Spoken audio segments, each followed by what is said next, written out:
अस्सलाम वालेकुम दोस्तों। तो कामयाब जवान प्रोग्राम फेज़ 2 में अप्लाई करने के लिए इस लिंक पे चले जाना है। लिंक नीचे डिस्क्रिप्शन में दे रहा हूँ, लेकिन पहले आपने वीडियो मुकम्मल देख लेनी है। इस दफ़ा फॉर्म बहुत लेंथी है और 9 स्टेप्स पर मुश्तमिल है, तो आपने लाजमी तौर पर पहले वीडियो देख लेनी है और उसके बाद जो है फॉर्म फिल करना है, ताकि आपकी लोन एप्लीकेशन रिजेक्ट ना हो। तो शुरू करते हैं। सबसे पहले आपने यहाँ पर लिखना है कि आप सरकारी मुलाजिम है कि नहीं, तो नो करना है। सिटीज़न आपने रेजिडेंट करना है। ये बेसिक चीज़ें जो आपने ऐसे ही करनी है। उसके बाद बैंक आपने अपनी मर्जी का सिलेक्ट कर लेना है। मैंने अलाइड बैंक कर लिया। उसके बाद आप बैंक के मुलाजिम नहीं है, सियासी शख्सियत नो करना है। उसके बाद आपने कारोबार न्यू करना है, आगे कर देना है। यहाँ पे आपने अपना पूरा नाम लिखना है। मैंने लिख दिया मोहम्मद दानियाल। इसके बाद आप मेल है या फीमेल ये लिखना है। शनाख्ती कार्ड नंबर आप देंगे। यहाँ पे मैं अपना नंबर दे देता हूँ। उसके बाद यहाँ पे रिपीट फिर अपना नंबर देंगे आप। नेक्स्ट के बाद डेट ऑफ इशू, जो आपके शनाख्ती कार्ड की डेट ऑफ इशू है आपने वो लिखनी है। यहाँ पे मैं यहाँ पे लिखने लगा हूँ। अच्छा, यहाँ भी आपने डेट ऑफ इशू लिख देनी है। तो इसके बाद डेट ऑफ तारीख पैदाइश आपकी पूछ रहे हैं, तो आपने अपनी तारीख पैदाइश लिख देनी है। मैं लिख रहा हूँ यहाँ अपनी तारीख पैदाइश। आप एग्जैक्ट अपना CNSE सामने रख के तो लिखिएगा, गलती हो जाएगी तो फिर आपको यहाँ पे अपने वालिद का नाम लिखना है। आपने सेम आपने CNSE वाली डाटा पुट करना है, ये लाजमी जहन में रखिएगा दोस्तों। शनाख्ती कार्ड नंबर वालिद का लिखना है आपने। उसके बाद अपना मज़हब इस्लाम सेलेक्ट करें। उसके बाद यहाँ पे आपने लिखना है कि आपको माजूरी है कि नहीं। ज़रिया आमदन आपने यहाँ पे अगर कोई हो तो ठीक है, नहीं तो आपने अदर में चले जाना है। माहाना आप जो भी लिख दें, मैं 15,000 लिख रहा हूँ। अदर कोई इनकम हो तो ठीक है, नहीं तो उसको खाली छोड़ दें आप। बैंक अकाउंट है तो यस करेंगे। यस करने का बैंक का नाम सेलेक्ट करेंगे, अकाउंट नंबर लिखेंगे। नहीं है तो नो कर देंगे। उसके बाद ज़ाती हिसाब से अगर आपके नाम कोई बाइक मोटरसाइकिल घर कोई दुकान वगैरह है तो लिखेंगे, नहीं तो छोड़ देंगे। यूटिलिटी बिल दरख्वास्त गुजार का आप लिखेंगे, अगर है तो ठीक है, नहीं तो आप रहने देंगे, कोई इशू नहीं है इसका भी। तो टैक्स को रहने देंगे। यहाँ पे अपने अपनी तस्वीर जो रिसेंट तस्वीर है वो आपने अपलोड करनी है। मैं वैसे ही कोई ये अपलोड कर देता हूँ। उसके बाद यहाँ शनाख्ती कार्ड का फर्स्ट हिस्सा, यहाँ पे सेकंड हिस्सा, मैं ये आपको सिर्फ दिखाने के लिए कर रहा हूँ, ये ना हो कि आप भी नेक्स्ट करते हैं। नेक्स्ट आपसे आपके एजुकेशन के बारे में पूछा जा रहा है, तो आपने जो एजुकेशन लिखनी है मैं मैट्रिक लिख देता हूँ। अगर आपके पास कोई इसके अलावा टेक्निकल एजुकेशन कोई है तो ठीक है, नहीं तो आप नन कर दें। अगर आप कोई और महारत रखते हैं तो ठीक है, कोई हुनर आपको आता है तो ठीक है, इसमें से सिलेक्ट कर लीजिए, नहीं तो इसको भी नन कर दें। एजुकेशन डिग्री जो आपने वहाँ सेलेक्ट की होगी वो डिग्री की आपने एक तस्वीर बना लेनी है, उसको भी आपने अपलोड कर देना है। इन दोनों को छोड़ दें, आप नेक्स्ट कर दें। उसके बाद आपसे पूछ रहा है मालूमात आपका एड्रेस कहाँ है, क्योंकि मेरा एड्रेस यहाँ के जो है वो मैं लिखने लगा हूँ। यहाँ हमारा पंजाब आ गया, यहाँ हमारा डिस्ट्रिक्ट रहीम यार खान आएगा। उसके बाद यहाँ तहसील आएगी लियाकतपुर या खानपुर, मैं खानपुर लिख देता हूँ। उसके बाद ये टिक का मतलब है कि अगर आपका मौजूदा पता और मुस्तकिल पता सेम है तो आप टिक करेंगे तो ऑटोमेटिकली ये फिल हो जाएगा। अगर मुस्तकिल और दूसरा आरजी पता चेंज है तो आप अलहदा से लिखेंगे। तो मेरा सेम है तो मैंने सेम कर दिया। उसके बाद मोबाइल नंबर लिखेंगे। इसके बाद दोबारा अपना एक सेकंड मोबाइल नंबर भी लाजमी लिखेंगे। उसकी वजह है कि एक अगर बंद हो तो आपसे रब्ते में दुश्वारी ना हो उनको। उसके बाद सिम आपके नाम है तो यस मेरे नाम है। ईमेल एड्रेस ना लिखें, ज़रूरत नहीं है। उसके बाद आपकी जो रिहाइश अगर ज़ाती मकान है, ख़ानदानी है, किराए पे रहते हैं तो आपने उस तरह लिख देना है। तो मेरा ख़ानदानी है तो मैं ये करके नेक्स्ट कर देता हूँ। नेक्स्ट में फिर आपसे वो पूछ रहा है कारोबारी मालूमात कि आप क्या करना चाहते हैं। तो जी मैं तो गोट फार्मिंग करना चाहता हूँ। गोट फार्मिंग आती है, agriculture farming fishing and facility, तो मैंने इस पर ओके कर दिया। इसके बाद यहाँ पे आपने लिख देना है life stock birds and animal farming, तो ये ज़ाहिर सी बात है एनिमल फार्मिंग हुई।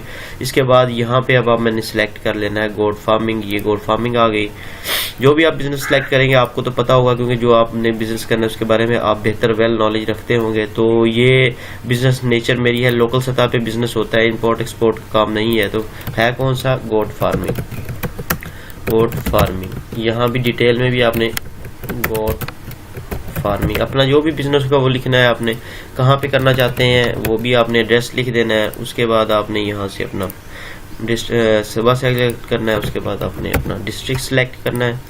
फार्म लेंथी है इसलिए आपको थोड़ा टाइम भी लगेगा, लेकिन पहले देख लीजिएगा। तो यहाँ पे आपने कारोबार आपका पहले अगर मौजूदा है तो ठीक है, अगर रजिस्टर्ड करवाया हुआ है तो, नहीं तो अनरजिस्टर्ड लिख दें। उसके बाद कारोबार की किस्से में लिखनी है, तो आपने अकेले ने कारोबार करना है तो फर्स्ट सेलेक्ट करना है आपने। अगर बिजली का बिल है तो ठीक है, नहीं तो रहने दें। उसके बाद नेक्स्ट कर दें। नेक्स्ट यहाँ आपसे पूछता है आपके नाम गाड़ी है तो ठीक है, यस करेंगे, नहीं है तो नो करके। तो नेक्स्ट उसके बाद आपने यहाँ पे नीचे आ जाए तो आपको सिक्योरिटी की तफसीलात पूछ रहा है। ये सिक्योरिटी की तफसीलात वैसे बेसिकली होगी जब 10 लाख से आप ऊपर अप्लाई करेंगे। तो आप क्या चीज़ रखवा के जो है इनसे लेना चाहते हैं, तो आपने यहाँ पे वो लिखना है कि भाई हमारे पास है लैंड तफसीलात लिखेंगे आप डिस्क्रिप्शन में कि लैंड कहाँ वाक़ है जी, किस ज़िले में है या किस जगह पर वाक़ है, वो लिखेंगे। सिक्योरिटी वैल्यू आप लिखेंगे कि आपकी वैल्यू कितनी है। वैल्यू आपने 10 लाख से ऊपर का, अगर 20 लाख लेना है तो वैल्यू आपके पास कम से कम 30 लाख से ऊपर की होनी चाहिए। तो मैं यहाँ लिख रहा हूँ कि लाख। अच्छा, उसके बाद पेश की सिक्योरिटी के आप खुद मालिक हैं, आपकी फैमिली का या थर्ड मेंबर है, तो आप खुद मालिक होंगे या फैमिली, तो मैं फैमिली मालिक है। तो सिक्योरिटी दस्तावेज आपने यहाँ पुट करनी है, यहाँ लाजमी है। तो मैंने यहाँ पे ये पुट कर दिया और नेक्स्ट कर दिया। यहाँ लोन के मतलब अमाउंट आपने लाजमी लिखनी है। यहाँ पे अगर मैं इसको लागत को 12 लाख कर देता हूँ, ठीक हो गया। तो मुझे यहाँ 10 लाख 11 लाख चाहिए मुझे। ये ज़रूरी क्यों है? क्योंकि अगर आप 10 लाख से ऊपर कर रहे हैं सिक्योरिटी की, तब आपको ज़रूरत पड़नी है। तो 10% समझ ले मैंने ले ली। आपने यहाँ से नेक्स्ट कर देना है। अब नेक्स्ट जो है वो आपसे स्टेप 7 में पूछा कि आपका बिजनेस प्लान क्या है, कि आपका मुतवक्किल आप क्या करना चाहते हैं, तो उस पर कितना खर्चा आना है। तो आपने 10 लाख 11 लाख लिखा है, तो आपने उस हिसाब से लिख देना है। तो मैं यहाँ पे फॉर एग्जाम्पल लिख रहा हूँ कि 10 लाख में से 8 लाख रुपये मेरा ऊपर खर्च होगा। सही बात है, बाकी पैसे आपने रखने मुतवक्किल बिला वास्ता अखराजात में मैंने यहाँ पे डालने 3 लाख रुपये। दोस्तों जहाँ भी समझ नहीं आएगी कमेंट सेक्शन में आप मुझसे पूछ लीजिएगा। ग्रुप है, ग्रुप भी ज्वाइन कर लें आप। उसको मुतवक्किल कारोबारी आमदनी, जो कारोबार आप कर रहे हैं उसकी मंथली आमदनी कितनी होगी आपको, तो आप यहाँ पे लिख सकते हैं जी मुझे 35,000 रुपया। ये मैं जस्ट आपको सिर्फ बता रहा हूँ। उसके बाद इसके बाद वो पूछता है कि मंथली डायरेक्ट आपको मुतवक्किल कारोबारी अखराजात कितने हैं आपके अखराजात, आप यहाँ 15,000 लिख दें। उसके बाद आपसे पूछता है मुतवक्किल कारोबारी अखराजात PKR, यहाँ भी आप 20,000 लिख दें। ये देखें दोस्तों, ये जो कारोबार है ये अब आपको इतना उन्होंने लेंथी कर दिया कि आपको जब तक कारोबार के मतलब सही नॉलेज नहीं होगी आप लिख नहीं सकते। अगर आपने कोई शॉप ओपन किया, मैंने गोट फार्मिंग की है, तो आपको पूछा कि आपने कितने मुलाजिम रखने, तो मैंने भाई 2 मुलाजिम रखने हैं इस काम के लिए। तो रिलेटिव तजर्बा आपके पास कितना है, तो भाई मेरे पास 5 साल का तजर्बा है इस फील्ड में। एक्सपीरियंस सर्टिफिकेट मेरे पास नहीं है। एनी अदर डॉक्यूमेंट्स देना चाहे ठीक है, फिजिबिलिटी रिपोर्ट देना चाहे ठीक है, नहीं तो आप नेक्स्ट कर दें। नेक्स्ट करने के बाद 8th स्टेप में आपको पूछता है माली तफसीलात के, please mention loan available from other bank के। अगर आपने किसी दीगर बैंक से कभी कर्ज लिया है, आपके वालिद या शरीक हयात में से कोई कर्ज नादिंदा है कि नहीं है, तो ठीक है, नहीं तो नो करेंगे। अच्छा, यहाँ पे आपने तफसील नहीं है तो आपने नील लिखना है। लिखना लाजमी है लेकिन नील लिख दीजिएगा, खाली नहीं छोड़ना इसको। अच्छा, उसके बाद please mention loan available from other bank, bracket में किसी दूसरे बैंक। अगर आपने किसी बैंक से लिया है तो उसके बैंक का नाम लिखें, नहीं लिया तो ये तीनों चीज़ें फिल करने की जरूरत नहीं है, आपने नेक्स्ट कर देना है। नेक्स्ट जो ही कर देना, लास्ट स्टेप है रेफरेंस, जो आपने रेफरेंस देने हैं दोस्तों। रेफरेंस 2 हवाला देने हैं, लिखा हुआ है करीबी रिश्तेदारों के अलावा किसी भी 2 अफराद, अपने दोस्तों के नाम रिश्तेदारों के नाम नहीं लिखने। फॉर एग्जाम्पल मेरा एक दोस्त है फजल महमूद, तो आपने यह फजल महमूद लिख देना है। हवाला दी आपके साथ उसका क्या नाम है, फ्रेंड या नेबर भी लिख सकते हैं। उसका मोबाइल नंबर लिखेंगे आप, जो भी उसका मोबाइल नंबर होगा, ठीक हो गया। तो इधर आपने उसका CNIC लिखना है, जो उसका CNIC होगा। उसके बाद इधर आपने फिर दोबारा और का लिखना है, मैं यहाँ पे नासिर लिख देता हूँ। वो मेरा क्या है, फ्रेंड है। इसी तरह उसका भी नंबर आप लिख दें। उसके बाद उसका CNIC नंबर लिख दें, ठीक हो गया दोस्तों।